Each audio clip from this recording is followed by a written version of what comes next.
Hello and welcome to this video all about time. So here are some key facts about time which you will need to know. So 60 seconds is the same as 1 minute. So what that means is if you want to turn seconds into minutes, you've just got to divide by 60. And if you want to go the other way, you've just got to times by 60. So you might perhaps have to do that if you've got any speed distance time questions where you're measuring something in meters per second perhaps. Next time fact is that 60 minutes is the same as 1 hour. So if you want to turn minutes into hours, you need to divide by 60.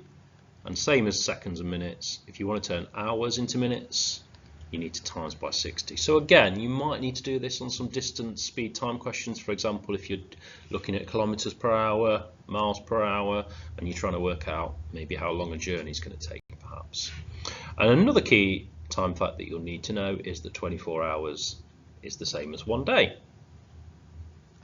Okay, a few more facts for us to look at here. There's 365 days in a year, apart from leap years obviously, where we do have 366 days. 52 weeks is the same as 1 year, and this is quite an important one. It's one people don't always remember. And 12 months is the same as 1 year. So these are all of the time facts you need to know in relation to days, weeks, months and years. Now there's one that people often use, which is this one, 4 weeks equals a month. That's not true. So do not use 4 weeks in a month in any time-based problems, because there's not. There's only February that has 4 weeks in it.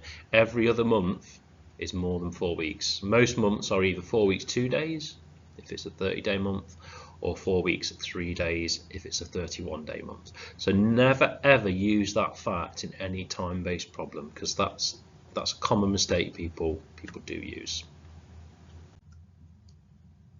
Okay, so let's just take a look at some facts around decimal time then, because time, when you're measuring in hours and minutes and seconds as well, can be a little bit challenging because there's not 100, it doesn't go up in hundreds like centimeters and meters does. So when you're dealing with decimal amounts of hours or minutes, it can sometimes be a little bit confusing.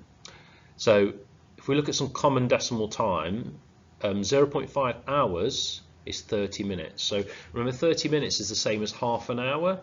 So 0.5 as a fraction is the same as a half. So 0.5 hours does not mean 50 minutes because time doesn't go up in hundreds, it goes up in 60s. Okay. We've got that 0.25 hours as well. That's the same as 15 minutes, because remember that 0.25 is the same as a quarter, so that's not 25 minutes. And 0.75 hours is the same as 45 minutes. That's because 0.75 is the same as 3/4, and you might have heard 45 minutes referred to as 3/4 of an hour. So remember, if you ever want to turn hours into minutes, just remember if you times that by 60, it will tell you how many minutes that would be. So if you did 0.5 times 60, you would get 30. Okay, and just a key reminder of these key facts regarding hours and minutes. Minutes to hours, remember, you divide by 60. Hours to minutes, you need to multiply by 60. So let's have a look at a few questions then. So first question, not too bad to start with. I'd just like to work out what a quarter of 5 hours is. So let's take a look. So if we do 5 divided by 4, we get 1.25 hours. So it's 1 full hour. Now if we look at that 0.25, 0.25 is 1/4 of an hour, which is the same as 15 minutes. So 1/4 of 5 hours would be 1 hour and 15 minutes, or 75 minutes. So next question, a little bit wordier now. It says Ali does a sponsored walk. He starts from home on Tuesday at 9 AM, gets back home 60 hours later, so it's quite a long walk. We need to work out the time that he arrives back home. For this, we'll need the day and the time, okay? So we need the day and the time for this.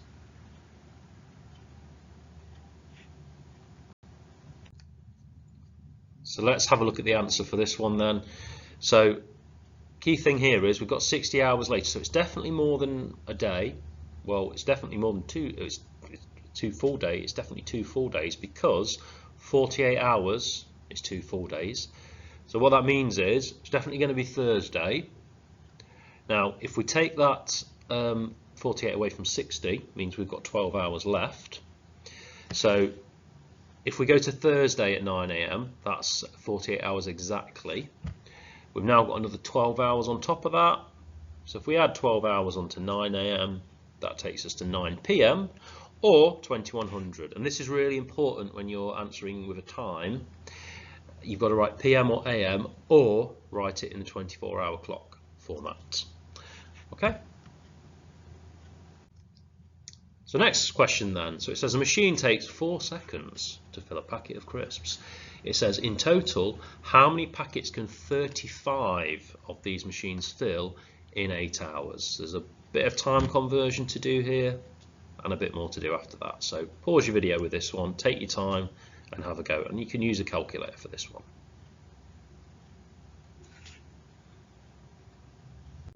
Okay, let's take a look then. So if we do 8 times 60 times 60, that tells us how many seconds 8 hours is. Our first multiplication by 60 will turn that hours into minutes, and then once we're in minutes we can times that by 60 to turn it into seconds. So we've got 28,800 seconds.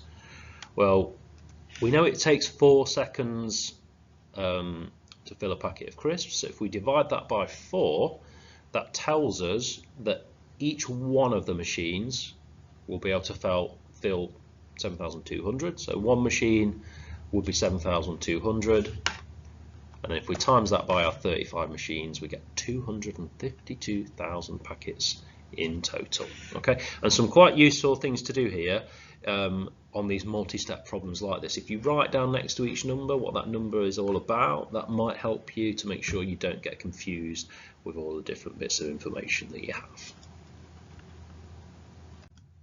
Okay, next question then. So we've got a bit more to do with dates here. It says a library book was returned on the 28th of April, or was due to be returned then, sorry. It was returned actually on the 13th of May, so it was late. And it says there's a fine of 10p for every day that the book is late. So we've got to work out the total fine for this.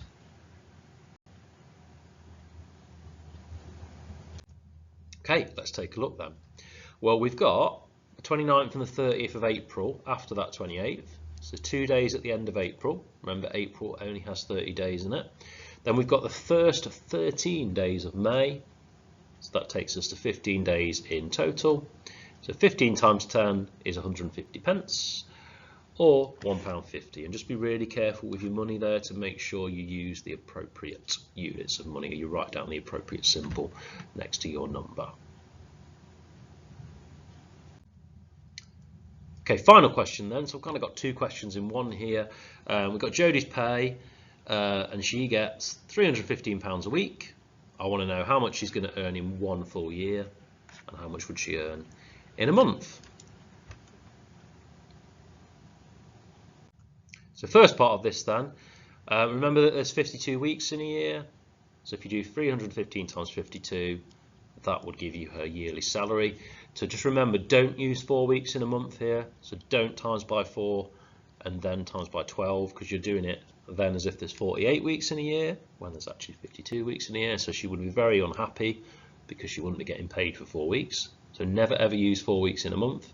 52 weeks in a year or 12 months in a year is where you need to go.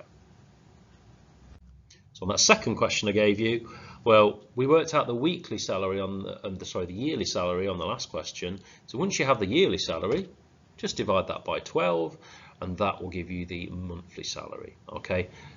So like I said again, never ever use 4 weeks in a month to answer questions like this, because it's not 4 weeks in a month.